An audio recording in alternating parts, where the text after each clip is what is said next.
Austin Ekeler and Olamide Zaccheaus are sneaky good DFS plays this week. We give you the best DFS sleepers, prize picks of the week, and FanDuel lineups on today's episode of Locked On Fantasy Football.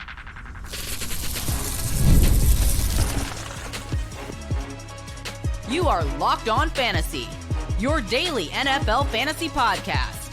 Part of the Locked On Podcast Network, your team every day. Welcome into the Locked On Fantasy Football Podcast. I'm one of your co-hosts, Michelle Magdziuk, and when I'm not doing this, I'm a researcher and fantasy analyst with NFL Network. And I'm your other co-host, Vinnie Iyer. When I'm not doing this, I'm writing about NFL, fantasy, and betting for sportingnews.com. Today's episode is brought to you by PrizePicks. Go to prizepicks.com/LockedOnNFL and use code all lowercase LockedOnNFL to win $50 instantly when you play $5. Now, we will give you our 6 favorite prize picks of the week later on in today's show, like we always do every Friday. And then we'll give you our FanDuel lineup at the end of today's show. But first, we're going to start with our sleepers of the week for if you play daily fantasy football, and whether that be FanDuel, DraftKings, whatever you like to play your DFS on. So we'll give you our favorite sleeper together for each position. Starting at quarterback, we're going with Mr. Matthew Stafford against the Vikings. If you're going to play in a tournament that's Saturday through Monday, so all the 6-game slate, Stafford is the 10th cost at quarterback among the 12 starting quarterbacks. So he's very cheap this week. Yeah, you have to go there. I mean, there's not a lot of appeal for CJ Stroud or Jordan Love or Bo Nix.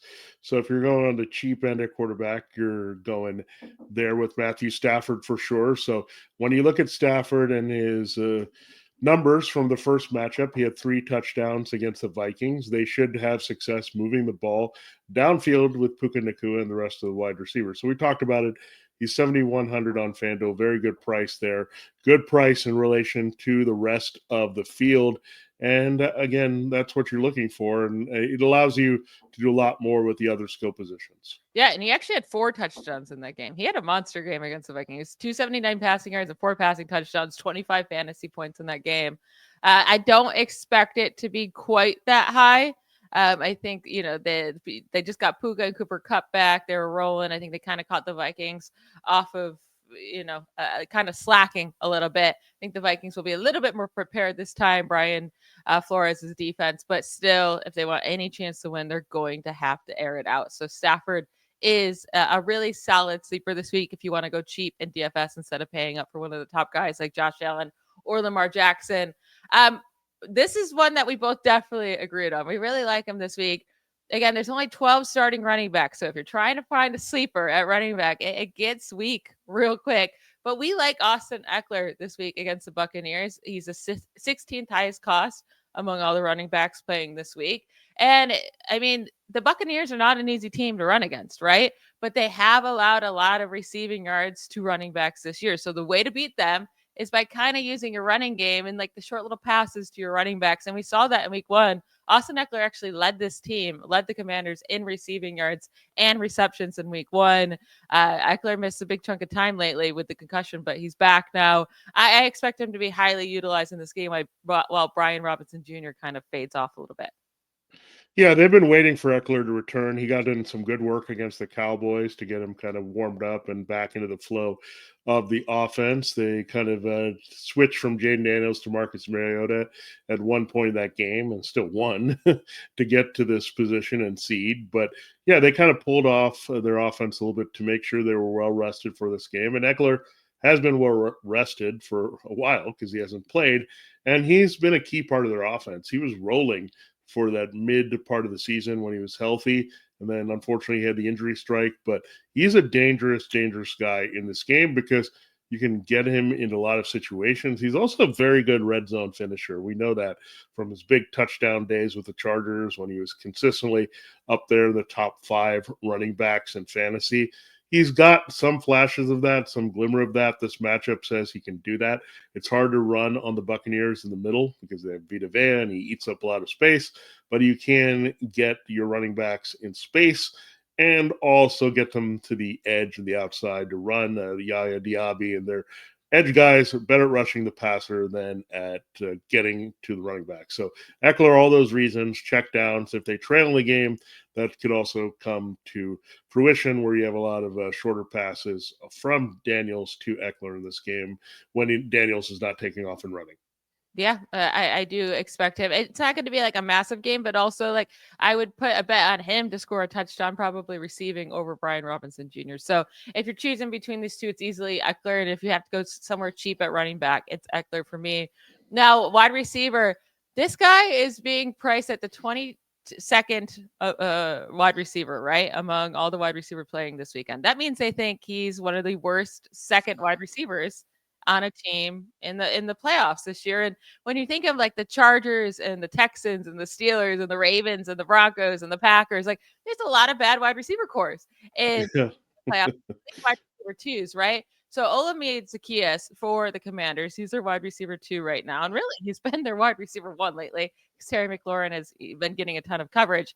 But he gets a great matchup against the Buccaneers. He has been playing a ton of snaps. He's been playing in the slot a lot.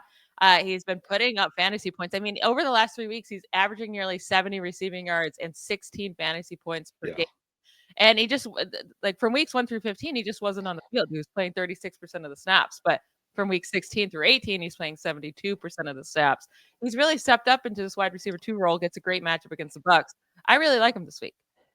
Yeah, we also looked at what could have been here at this position all throughout the season. Early, we know that Luke McCaffrey got a lot of buzz as this type of receiver, short area. Then Jameson Crowder was back in the mix, and he's just gone and faded. So when you look at that, it all went back to Zaccheaus, who's kind of been a little under the radar when playing for the Falcons and Eagles. He just didn't get a lot of playing time. The funny thing here, Michelle, is Cliff Kingsbury didn't know his true nickname for several weeks of the season. He thought his name was OZ because of his initials, but they actually call him Oz because of the initials. Like, yeah, that makes sense, right? Yeah. So, then he realized, Oz is good. I'm going to throw to him a lot and get him involved in the offense. So I think that's the funny thing is that even the coordinator was like, oh, okay, he's a pretty good player. I need to get him involved a little bit more. And they're not going to forget about him in this one. I mean, in the middle of the field is going to be available a lot against this Buccaneers secondary and a lot of shorter passes. So it's kind of the easy E thing here. Ekeler, Zaccheaus, and Zach Ertz. Like these are going to be the guys in the middle of the field when they try to take Terry McLaurin out of the game. So when you look at that, yeah, that's a really good spot for him in the slot. He's very underrated in terms of he can get open in the short area, and they're not going to stop suddenly throwing to him. I mean, he's been very key in the past 3 weeks. And that says this player is established in their offense and want to get him involved. Ekeler might cut into that a little bit, right? Because he's a short area guy as well. But I still think they need him. Again, I would expect the Bucs to do everything they can to take Terry McLaurin out of the game or at least contain him downfield. Yeah, I mean, they're going to try, right? And we still like Terry McLaurin. The Buccaneers defense is not good. They couldn't even stop. Like the way that Spencer Rattler was able to move the ball last week, I really was like, man, this Buccaneers defense has no chance of like surviving a deep playoff run. Baker's going to have to be in like God mode. But yeah, this Buccaneers defense stinks. I want the pieces for the Commanders. But for some reason, I don't want Jaden Daniels. I don't know why. But I do think they can kind of all get their receptions and receiving yards, and we'll see which ones come down with a touchdown or not. Now, Isaiah likely is going to be our sleeper at tight end. It's tough to choose a tight end in this pool, right? But with Zay Flowers out for the Ravens, they're going to need other weapons. The last time likely played the Steelers, it was just in in week 16, he didn't do much he did catch a touchdown. Not much else, though. 3 receptions, 29 yards. But in that week 11 game, he had 75 receiving yards. So both times he was somewhat involved in this game plan. And now without Zay Flowers, he should be a lot more involved. Yeah, I mean, they should use some 12 personnel a little bit. I mean, it's a unique 12 personnel because likely they can line up in Andrews. Mark Andrews is a bit of a hybrid wide receiver anyway. So the way they use it is a little different. They kind of use them as the proxies for wide receivers. I mean, look at around here. You have Rashad Bateman. You have Nelson Aguilar. Bateman has been a little bit more involved and should be to make up for no Flowers in the receiving core. But you definitely need to use Likely more. He's been a key weapon. I mean, you go all the way back to the Chiefs game in week 1. it was like, okay, they're going to try to use him more even with Andrews on the field. Andrews has come on, and look, Andrews separated from Likely. We thought, oh, Likely's taking over. No, he was going to be a player involved in the right matchups, and this calls for his usage a little bit more. Again, they need people to catch balls that they can trust and also stretch the field with Flowers gone. And Andrews is decent at that, but he's more red zone guy here, and Likely can really stretch the field at times. We've seen that. So I think they need to replace that element, and that's why I think you go there as the replacement versus trying to take a shot at any other Ravens wide receiver in this game. Yeah, we said yesterday we like Zach Ertz or TJ Hawkinson, but if you need to go cheaper, then Isaiah Likely would be your guy. We're going to move into our favorite PrizePicks picks of the week. If you don't know how to play PrizePicks, don't worry. We'll let you know before we get to that. We're going to take a quick break, and we'll get into our PrizePicks and FanDuel lineup shortly.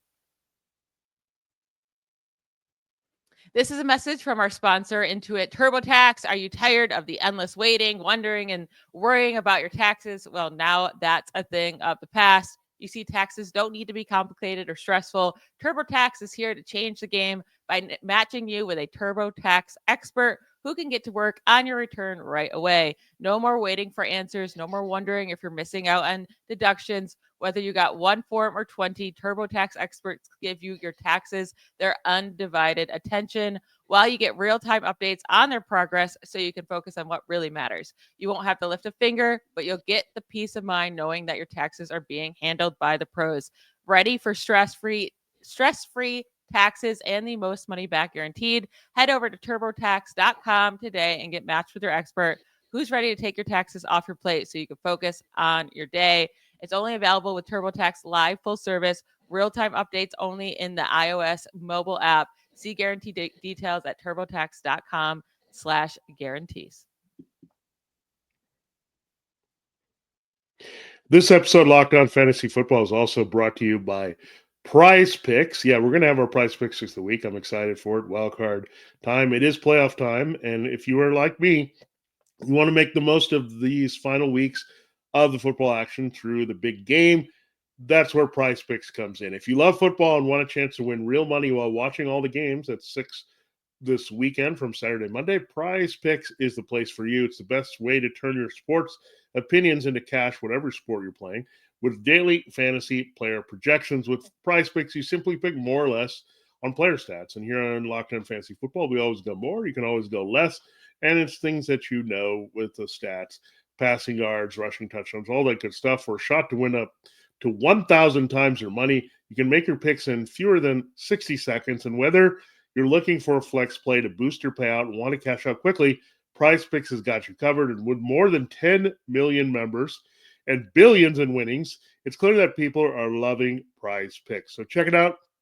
And we will have our PrizePicks picks of the week. So stay tuned for that. A 6-pack there for you to target, including 2 for Justin Herbert.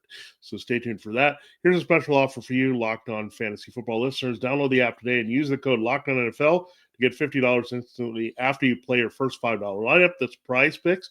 Run your game again. Download the app today and use the code LOCKEDONNFL to get $50 instantly after you play your first $5 lineup. PrizePicks. Run your game.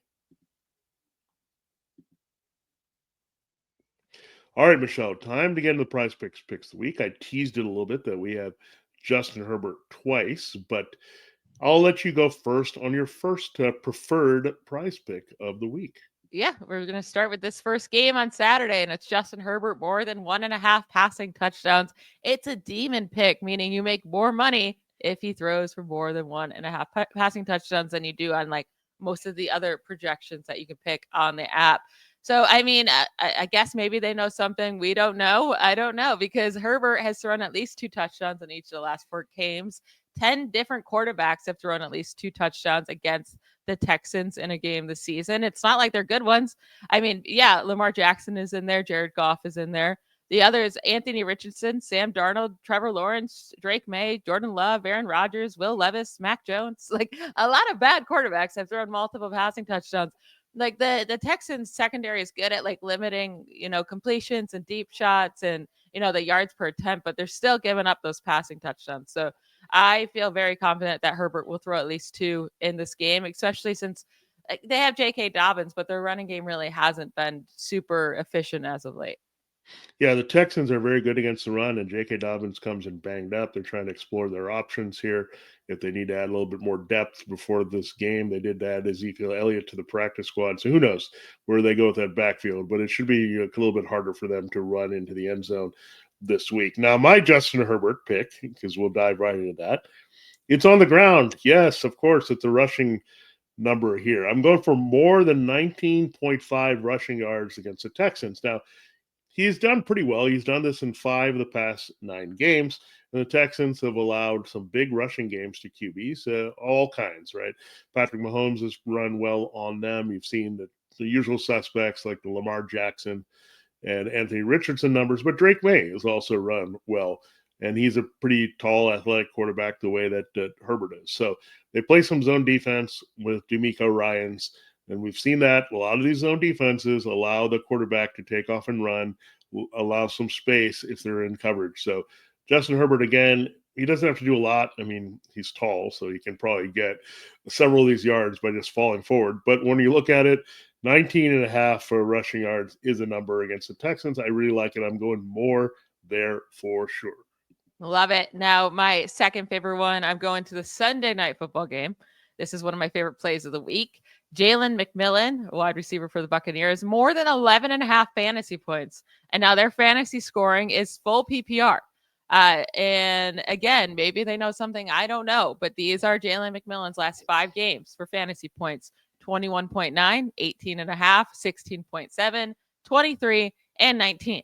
And they have them at 11.5. And we fully expect Marshawn Lattimore and Mike Evans to be battling it out. And, Mike Evans will win some of those battles and lose some of those battles. But why would Baker, force too many balls Mike Evans' way when you're going to have some friendly corners and coverage for Jalen McMillan, who has been balling out? So I fully expect Jalen McMillan to get his 6 to 8 targets, which he's been getting every week over the last handful of games, and 11.5 fantasy points. I mean, what? You need 6 for 60 yards. That's really not hard at all.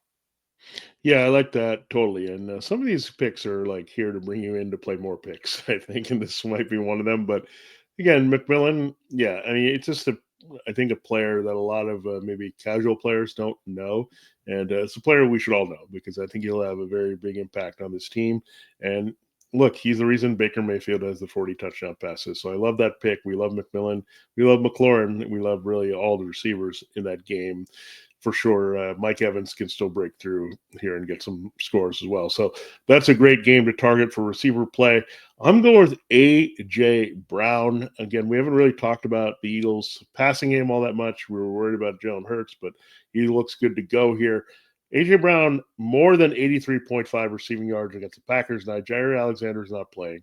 So, again, what else is new? He's always hurt, seems to be out of these games. But first week, all the way back in week 1 when they played Brazil, 5 catches, 119 yards, and a touchdown for A.J. Brown. And look, A.J. Brown is a hard guy, right? Because he'll have like a 100-yard game or he'll disappear. He'll have like 2 scores, sometimes disappear.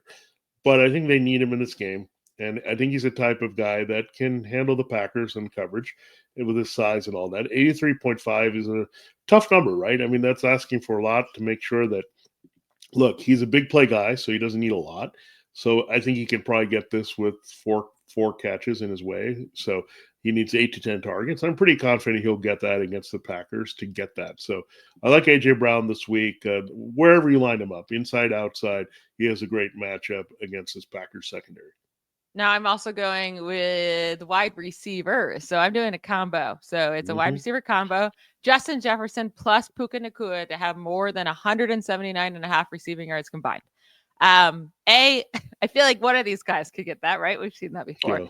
Yeah. But you just need one guy to have like a really great game and the other one to have a mediocre game. But that's why I love these combos, because we do expect at least one of these guys to have a fantastic game when they play on Monday night against each other. They both have good matchups. They're both the best wide receivers in the game.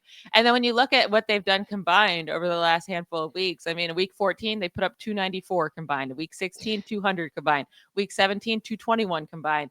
Puka Nacua didn't play in week 18, so can't see that one combined. But again, they only need 179.5, and they've been doing this week in and week out together. And now that they're like, I'm not scared of the Rams secondary. I'm not scared of the Vikings secondary for Puka Nacua. I do believe each of them should have at least the 90 receiving yards they need in this game. Yeah, they've really pushed the numbers up. I think it's 88.5 for Puka individually. I think it's above 90, right, for Justin Jefferson in this game. So they're really trying to maybe discourage going this high, but why would you? These guys are like century mark receivers pretty consistently, and they get the targets, and you can just watch the same game, which is great. You just tune in that game. So hope everyone's safe for the LA Wildfires. Will be in Glendale, Arizona, so you won't have any weather issues or anything. It's still indoors, and you can see these teams going off there on the neutral site. So I do quite a bit like that combination. I like them individually as well, if you prefer to play that and be a little safer. So however you look at it, that's a great pick. I'm going a little risky. I'm going deep into the well here. It's Jaleel McLaughlin. More than 8.5 receiving yards at the Bills. This is an extremely low number. The Bills still struggled to give up receiving yards. I mean, that's the biggest weakness. This is the worst team at giving up receiving yards to running backs left in the field. Now, they did get a little bit better, but they're still giving up numbers everywhere. The funny thing is, I wonder if someone looked at the numbers from last week, because McLaughlin had exactly 9 receiving yards against the Chiefs in that final game. So they're going to need him a lot more. This is not going to be a positive game script, right? I mean, the Chiefs were resting players. It was basically a wire-to-wire blowout by the Broncos last week. This is not going to be a wire-to-wire blowout by the Broncos. It might be by the Bills, however. So when you look at that, there could be a lot of checkdowns, cheapy stuff to McLaughlin underneath. He's getting involved in the straight-up running game and getting some touches as well. So I think Sean Payton's a smart guy. He's going to see this matchup like an Alvin Kamara poor man's Alvin Kamara, very poor man's Alvin Kamara to use in the passing game. But I do see it 8.5. I mean, I think he can do this in one catch and one swing ball that goes his way and takes care of it. Doesn't matter if they're playing from ahead, middle of the game, garbage time. I think Jaleel McLaughlin gets this 8.5. Again, the Bills allow 44.5. So this is asking for 20% or so of what the Bills usually give up to receiving backs. And I'm not worried about Javonte Williams or anybody else cutting into this role. Yeah, I fully expect the Bills to destroy the Broncos. So they're going to need McLaughlin out there in the second half for sure to be passing to him when they're down by multiple touchdowns in the fourth quarter, especially. We are going to finish up today's show in the week with our FanDuel lineup. So we're putting everything together. We've given you all of our favorite plays yesterday. We've given you our sleepers. We've given you some guys we really liked in PrizePicks. And now we're going to put that FanDuel lineup together and try to make the very best one possible for you. So we'll do that right after a quick break. This episode, Locked On Fantasy Football, is brought to you by FanDuel Sportsbook. Now, it's America's #1 sportsbook for a reason. Everyone loves the action there, from big upsets to game-winning drives. The NFL playoffs are going to provide you that and are better with FanDuel. And I've got some good picks for you there. I'll share in a moment, because right now new customers can bet $5 and get $200 in bonus bets guaranteed. That's $200 in bonus bets, win or lose. The FanDuel app gives you everything you need for live bets, same-game parlays, and so much more. And I like some road teams this week quite a bit.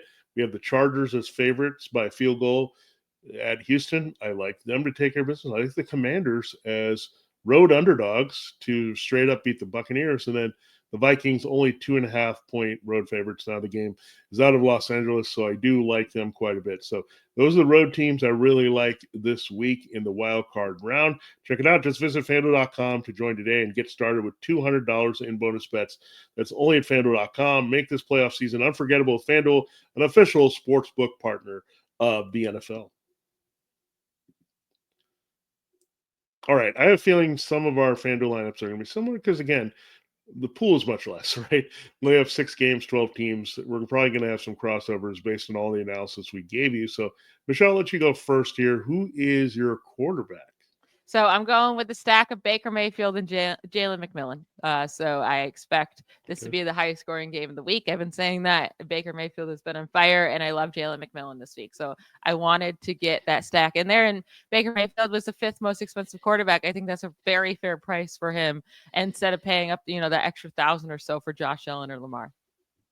Yeah, this is like your homework review. We're seeing if you paid attention in class all throughout the week and seeing where we're at. So I'm going to provide a different solution here. And if you paid attention to today's show, if you've been around for today's show, I'm going to the Justin Herbert, Lad McConkey stack. So that's my choice against the Texans. So again, I kind of anticipated she might go with Baker Mayfield and Jalen McMillan. So I want to be a little bit different for Michelle just to give you another option here. But Herbert and McConkey for sure. And I will disclose that I have Jalen McMillan as well. Might as well tell you that I had to go with him. The price was too nice here.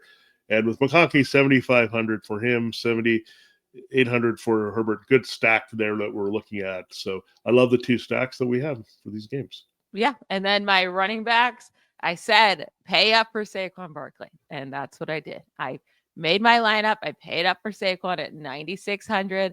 It's very, very pricey, and it does mess with other parts of your lineup. But I think that's how great he will be this week. I think the Eagles are going to lean on him like crazy. He always destroys the Packers. So I paid up for him, and that meant I had to go very cheap for my other running back. Well, we gave you that option earlier today when we said, if you got to go cheap at running back, there's one great option, and it's Austin Ekeler. So I did Saquon Barkley and Austin Ekeler. Yeah, I also went with the guy that I picked for my favorite running back play of the week. So if you paid attention, Michelle picked Saquon Barkley. I picked Bucky Irving. So I went with him. I didn't want to spend too much on running back. I'm cheap. Everyone knows that. So when I look at that, Bucky Irving was my choice here at 7,600. And then I went with the guy we haven't talked about a lot this week, but he did lead or tied for the league lead in rushing touchdowns, which kind of blew me away here, is James Cook. Despite how much Josh Allen scored, I mean, this team just scores on the ground a lot. But the Bills, we just said, should be playing from ahead. They should have a lot of what they want to do on the ground with Josh Allen and James Cook. So I'm going with him as my other back, a little bit cheaper. I'm paying up to 8,000, but not quite Saquon Barkley. I wanted to go there, but I just couldn't do it. Yeah, and I like James Cook a lot this week. I do think he's going to be a big part of this offense. The Broncos secondary can be good, so maybe they slow down Josh Allen for like a hot second. But I do think there'll be a lot of running. I'm sure Josh Allen will steal a rushing touchdown. But James Cook should have a very good game as well. My other wide receivers, I mentioned I had Jalen McMillan already. I put in Puka Nacua, so I also paid up for him because he was quite pricey. Wow. But he gets the Vikings. I mean, they're the 32nd ranked defense against fantasy wide receivers this year. And then Olamide Zaccheaus. He was very cheap. Mentioned him as a sleeper. But again, I had to go cheap with my second running back, my second wide receiver. So I got Puka, Jalen McMillan, and Olamide Zaccheaus as wide receivers, and then Barkley and Ekeler as my running backs. Yeah, I went very McDonald's with my wide receivers. I had McMillan, I had McConkey, so might as well go for McLaurin. So these are not sandwiches or things at McDonald's. These are the 3 receivers in my lineup this week. Yeah, I just had to go there. I wanted to get some big playability. And look, if Spencer Rattler to Marquez Valdes-Scantling can get some stuff down the field, I think I feel a little bit confident McLaurin will at least make one big play for a touchdown in this game.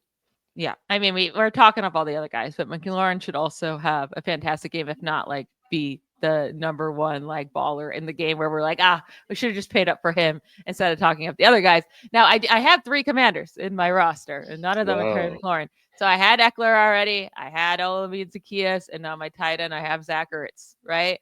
It's not necessarily I was like dying to get Zach Ertz, but when you look at the options and the cost, it's like Zach Ertz makes the most sense. I could have went a little bit cheaper and went with Isaiah Likely, but it wouldn't change my flex spot all that much to be able to get like a guy I wanted anyway. So I just stuck with the little bit more expensive Zach Ertz, who I believe will, he's a lot safer. He's been scoring touchdowns too. And I do think in this matchup, they're going to have to lean on the veteran to get through with a rookie quarterback in this game. Yeah, it's that easy stack that we talked about, Ekeler, Zaccheaus, and Ertz. So these guys should be busy. Let's just hope for a lot of points in this game. That's all we're hoping Yeah. for. A lot of points, a lot of scoring. That's what we need for our fantasy lineups this week. It's interesting that neither of us, again, went with Jaden Daniels, but again, you can do these guys unstacked as well, and if depending on what game we're playing. And Michelle did have quite a good stack there with Mayfield and McMillan. Now, I got 2 Vikings in my flex and tight end spot. I'll just go ahead and reveal that. Look, TJ Hawkinson, he was our other choice other than Zach Ertz that we felt comfortable with. Now, I thought about Isaiah Likely, but the price difference wasn't that much of a savings. It was 5,200 versus 5,900 for Hawkinson, so I didn't go there. And then this is who I had left. I didn't have a lot of options, but I'm going Jalen Naylor. He's had some pretty good games of late as the Vikings' third wide receiver. He tends to score in a lot of games.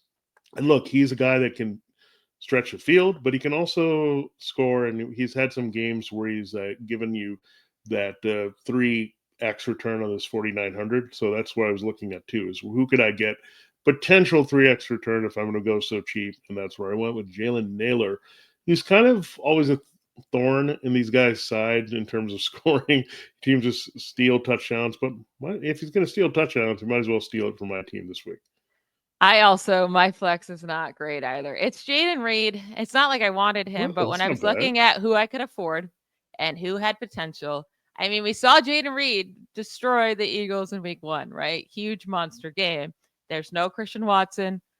And if the Packers want any chance of beating these Eagles, Jaden Reed's going to have a big game. Now, I'm not sure if he will, but there's potential there for it to happen. So I went with him in my flex. And then to finish up my defense, I went with the Chargers against the Texans. They only have Nico Collins. Like, that's all that CJ Stroud has to throw to. So I do think Stroud will make some mistakes. Chargers have the number 1 defense in the league. And they were not the most expensive defense, not even close. So I felt like their price was really good at 4,400. Yeah, you really couldn't go much lower than that. I also went with the Chargers at 4,400 because you got the Vikings and Rams. That didn't appeal to me. The Buccaneers, Commanders, all these teams in potential high-scoring games. So, yeah, they were very nicely priced. I was surprised, and it was kind of an easy pick. I kind of took care of that first so I could see what money I would have left. But, yeah, I mean, so I have a crazy Charger stack. It's not the typical. I don't have a running back, but, yeah, I have got 3 Chargers. So, look, you're going to have multiple players from a lot of teams when you're playing DFS in wildcard rounds. So keep that in mind. You're not going to have as much diversification from other people. You're just trying to get the best lineup altogether possible for scoring. And look, you're not going to get 3x from everyone. It's not going to happen, right? You need big games from everybody in relation to their price. It's not going to happen. So you just do it so you have at least 3 or 4 of these guys really go off, and then they kind of offset to some of the performances of other guys. That is it. I mean, we went through all of our favorite DFS plays of the week. I feel like we've very much hit on some of these guys that you need in your lineups. And we hope we do well for you. We hope you win some money this weekend. We hope you enjoy the NFL playoffs. We will talk to you on Monday. Give us that subscribe if you're watching us on YouTube. Give us a like, subscribe, review on whatever podcast you're listening to us on. Again, have a great weekend. If your favorite team is still in the playoffs, go them. I hope they win for you, unless it's the Ravens. Bye, y'all.